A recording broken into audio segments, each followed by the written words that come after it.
It's Amanda and Chambly. We're back. We are in kindergarten's room today.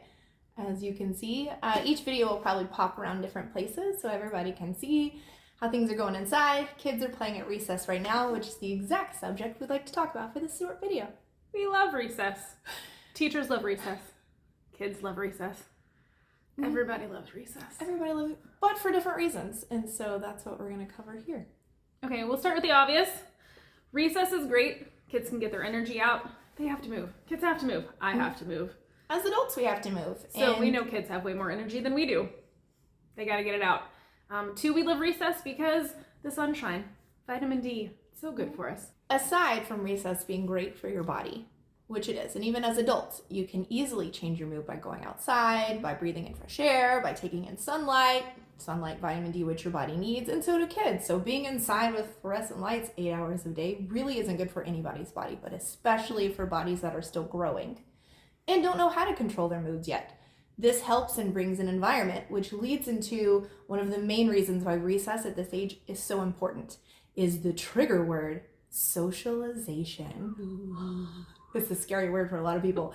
A lot of people like to debate this socialization word amongst different types of education environments. What we want to talk about is that recess is made for socialization. But the importance of that is to grow competently emotional adults that know how to solve problems. You can't just stick a kid out in the world and expect them to know how to handle a problem if they weren't able to work through it as a kid, especially with each other. To ever be taught how to speak to other people. I know that seems innate to us as adults, but it's really not to the kids. As kids. And as adults, we have different personalities. Some of us are more domineering or outgoing. Others are introverted and more passive. Kids being able to solve problems on the playground between themselves or to create new games or to learn how to collaborate together gives those personalities opportunities to grow outside of what they're normally used to. So, kids here are going to experience problems at recess. We are not here to keep children in a bubble. As families, as parents, we don't want to keep our own children, from our perspective, our own children in bubbles. We want them to experience what it's like to come across a kid who's upset or angry, or we want them to be able to, even though they might be introverted, know how to take up for something else that is morally wrong. Nice doesn't always mean just being passive. Nice means also standing up for people and teaching them the nice way to do that, to teach them how to express how they feel. All right, so one of our overarching goals that we have as a school is to not just focus on the children today, it's to focus on who they are as adults. We have long-term goals for these kids. And one of those goals, we have educational goals, but we have social emotional goals for them too. And our goal is for them to grow up as an adult and be well-functioning, including their social aspects. To do that, it's really a balance between protecting them from things that are not appropriate for their age, but then also introducing them to things that they'll have to deal with in the real world. So it's not about completely sheltering the kids from everything.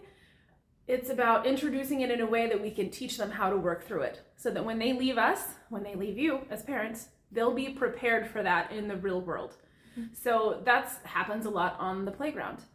Having to deal with people that aren't doing what you want them to do, or some kids say things that are not nice sometimes, even the best of kids, because we're humans, we all make mistakes, and we have to teach children from both sides of that. Hey, did you say something you weren't supposed to say? Oh, what do you think you should do? Oh yes, I think apologizing is the right move. Or B, oh, someone said something to you didn't like? Well, what do you think the appropriate response would be? It's teaching them how to deal with that so that when they leave here, they're prepared for it. We're not here to put kids in a bubble. We are here to teach them how how to interact with each other. Yeah. And that's why, like, we as teachers on the playground, our awesome teachers on the playground, aren't there just to babysit. This is not, hey, we got 15 minutes of recess, everybody go play and leave me alone to my brain break. They're there as guides. They care about how the kids function with each other. They care about the family environment of their classroom. And the only way this can be done is teachers walk around and they pay attention, and kids know now that they can come to them and ask them questions. Like, instead of just tattling on someone, they discuss, like, is that an adult problem or is that a kid problem? Can you solve this between your friend, or do you need an adult's help? And then explain to kids, like, what that means, what different circumstances involve someone getting hurt and coming telling the teacher. How you should speak to your friend when you want to play with them, how your friend should speak to you when they don't want to play at that moment. And that's okay too. We aren't a school that discusses, like, everybody has to play with everybody. We don't do that as adults.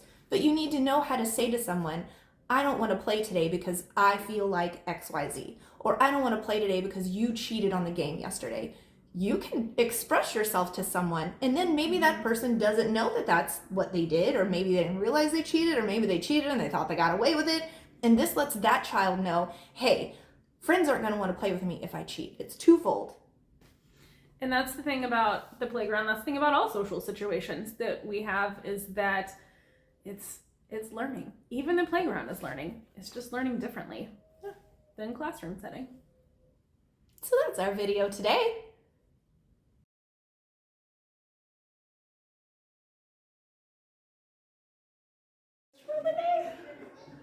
Maybe I'll have a third later. We'll see. Prepping your mug for the video.